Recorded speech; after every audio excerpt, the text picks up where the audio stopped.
So I had an interesting evening last night. I went to my 50-year high school reunion. 50 years ago I graduated high school. My God. So I got the invitation. I had to coerce a couple of close friends of mine that I've known since high school that were also part of that. And I said, come on, let's do it. How often do you get a chance to go back and see friends that you knew from 50 years ago? So I went into it with kind of a little bit of nervousness because I was kind of wondering, what everybody is about and what they've become and, what was going on. But I was also kind of wondering, how I fare up and match up, to all the others. Because I was thinking about it, I thought, I'll bet you I'm about the only person in there that uses their hands for a living.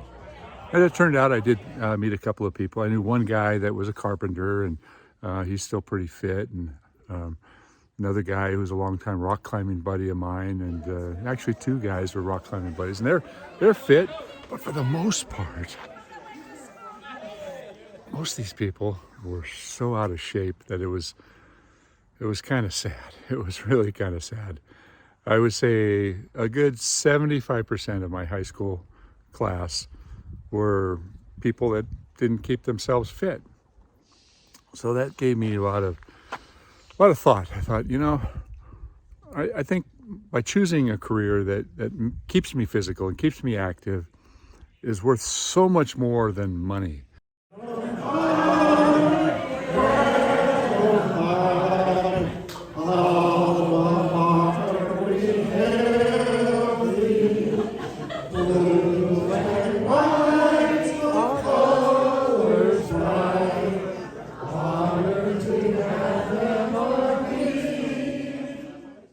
I mean, it's paid me well. I don't have a mortgage. I've got I've put 7 kids through college, and I'm feeling pretty good about where I am in the world. But the biggest takeaway was because of the choice to do a physical job and not get stuck into the Silicon Valley behind the desk computer software engineer trap. I think that I have evolved into a pretty healthy old man. Anyway, let's go to today's video. Today's video is going to be on a bunch of different little things that happened to me last week, and it's going to be a little bit of a hodgepodge, but I hope you like it. I've been thinking long and hard about how to create some videos that are more tricks of the trade. So I'm going to throw a couple of those at you today and see what you think. Please let me know. Please subscribe. Please comment. Please hit the like. But you know the routine. Help me out with this channel because I'm trying to help you guys learn more about trees. All right, this one's for you bucket people. I love my bucket truck, but a lot of times where to put the chainsaw is a problem. I know I always have it on my saw lanyard, but it's usually kind of dangling around or sometimes in the bucket. So I devised this little board with a couple of slots. So generally when I'm working, I've got the saw tied to my belt and my saw lanyard, but having these other locations, including this hook to handle the heavier saws, has proved so valuable. I highly recommend that you guys modify your buckets with something like this. You can even pick up the chainsaw and put it into the bucket from the ground for this side slot.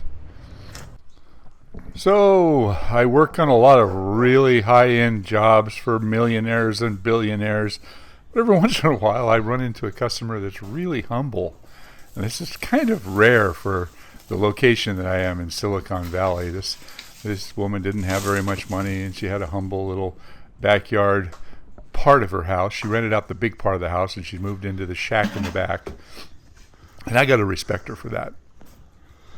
So I had a neighbor drive up. We put cones out to block a parking spot.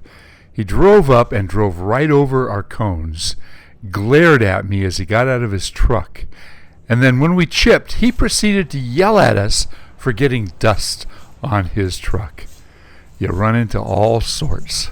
I'm going to do a repeat of a video that I did a long time ago. And when I did it the first time, I made it kind of funny. And this is a real serious tool here. It's revamping your pitchfork. And the pitchfork is such a valuable tool for picking up brush, piles of brush, pushing stuff around. And if you're careful, you can even use it to throw stuff up onto the chute of the chipper. Be really careful not to use it to push it in, because I know a lot of guys have lost pitchforks through their chipper. Doesn't do the knives any good. The pitchfork is a valuable tool that everybody needs, especially in tree work, but there are some design flaws to the pitchfork that you buy off the shelf. And whilst it has this little metal captured end here, these things are forever coming loose. And I'm always getting these things to pop out, and I end up putting a little piece of wood in there and jamming it in, trying to keep it in place. Then ultimately they just break and they rot, and it's not very strong. And the wood that they've got in here is okay, but I decided to make an improvement. Now, I did this about, I'm going to say about 15 years ago, and it's still held up. I just took it to the shop and sanded it down again, had some slivers in it. But what I did was I took a piece of straight oak and I put it in straight like this. You know, if you look at this one, it's got that bend on it, just that slight little bend. But I find that this is every bit as good. And I don't have a problem with that little bit of an angle there.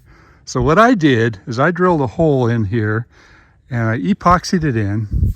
But what made it really work well is I drilled a hole in here, put a little epoxy in there, and then I put baling wire all the way around. I had another hole in the end, and I pulled it up tight, and I put that in the hole, pounded them in deep, epoxied them in place. And you know, this has held up. I did this about 15 years ago, and it's still as solid as ever. You know, the epoxy helps a lot, but I think that having this really rigid piece on the end keeps it from cracking, keeps it from falling apart. But you know, I did something else that I had to make a new one today, and that's where you take a board like this and you put your pitchfork down on it. This is a 2x8, doing it with one hand here, and you tap it down, and what you've got now is a way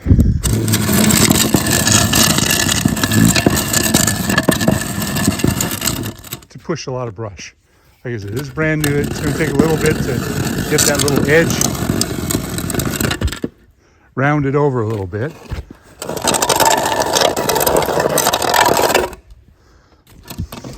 But it's on there good and strong, and you can use it as a drag or you can use it as a push. And it's not hard to get it off of here. Just have to tap it off. But getting the holes on here right are very, very helpful. And I tell you, this is so valuable. How many times have you used a broom to push brush, or a broom to push olives, or acorns or walnuts or whatever you've got all over the street? And the broom is okay, but this is about half again or twice as wide as a broom, and it's really rigid. So once you put some pressure on it and you're really bearing down on it, this isn't going to break, and it's going to push that stuff all the way up to the chipper. So this is a tool. I just pop it out of there, and I just keep the wood in the back of my truck so many times, and every time I pull it out I think, God, this is a good idea.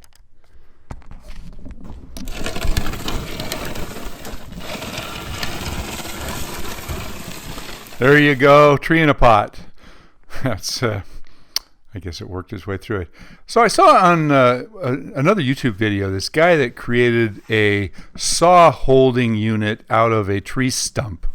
And I looked at it really close, and I thought, well, I'm kind of curious how that works. So it actually utilizes the section of wood at the bottom there as a hinge to hold on to the bar and chain. And here I'm kind of holding this camera with one hand, so I'm not filing very good. But here's kind of how it works. You've got the wedge. I cracked this wedge, but it doesn't really matter. But the unit here, let me pull the saw out. The unit here has a little kind of like a vice jaw to hold it, but you're still able to rotate the chain. And I built this little ledger here so you can just set the chainsaw on the edge of it and put the wedge down in the side and pound the wedge in, and that clamps it real tight. Now, in the workshop, the reason I did this is I wanted to get the saw up a little bit higher than the vise that I have. Here's another interesting idea. You're always in need of files, and file handles, they're not expensive, but you can make your own file handles really easy. I just cut a bunch of branches, and you guys probably do this, but the branches are always a little bit uncomfortable in your hand. And if you're working to file your chain, you want the file handle really comfortable in your hand. That makes a big difference. It makes it a lot easier to do the job. It also makes it a lot more efficient because you've got this rounded end that fits in the palm of your hand. And if you smooth it off, notice I'm finishing up the rounding on the bottom so it's really comfortable. And I laid it on there flat to take off some of the high points on the bark. You don't have to clean it all the way up. And you can put a little oil on them if you want to and put them in your truck. But I find these handles are so efficient. And a golf ball also makes a great handle. Any of you guys have one of these? This is a saw filing unit that I bought a few years ago, and I've never really gotten the hang of it. So if you use it, please let me know if you like it. So the last video that I did was a real short video, and I didn't explain it. It was my tool chest, which I will never finish. And the tool chest is only for old hand tools, wooden hand tools, woodworking hand tools. It's all about woodworking, but there's something very fascinating for me to be able to go in and open up my tool chest and just work with hand tools. So this is my newest addition. I built this box that fits right on top of the metal planes, and the purpose of this individual pull-out box is just for my boring and my drill tools, hand drill tools. So that's it. That's my tool chest. I keep sharing it from time to time. I am very proud of this. Thanks so much for watching.